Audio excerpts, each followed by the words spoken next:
bien-aimés dans le Seigneur, nous allons partager une pensée de l'Éternel ce soir, ce matin, peu importe le temps que vous nous captez. Shalom dans le nom du Seigneur. Nous prenons dans Marc chapitre 11, le verset 23e. Jésus-Christ de Nazareth dit ceci à ses disciples: que tu es, que nous sommes.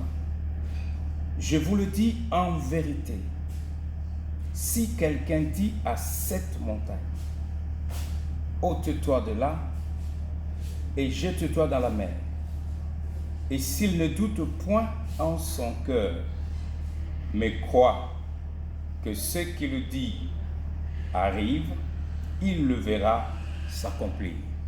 C'est la parole du Maître, c'est la parole du Seigneur Jésus-Christ. Il est en train de s'adresser à ses disciples que nous sommes. Il est en train de s'adresser à tous ceux qui croient en son nom, à tous ceux qui sont nés de nouveau, à tous ceux qui marchent dans la crainte de sa parole. Et si tu n'es pas encore l'un parmi les disciples, l'un des enfants de Dieu, l'occasion t'est donnée ce soir d'entrer aussi dans la grande famille des élus, dans la grande famille des enfants de Dieu, dans la grande famille des disciples, parce que Jésus a dit: allez, faites de toutes les nations de disciples, le baptisant au nom du Père, du Fils et du Saint-Esprit. Jésus dit: en vérité,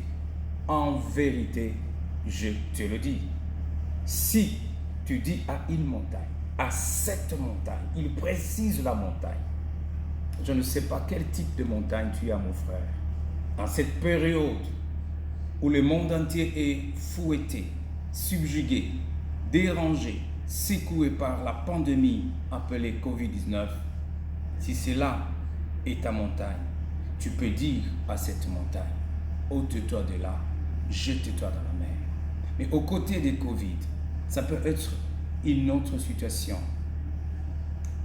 un autre malheur, une autre difficulté que je ne pourrais peut-être pas citer. Peut-être c'est une maladie.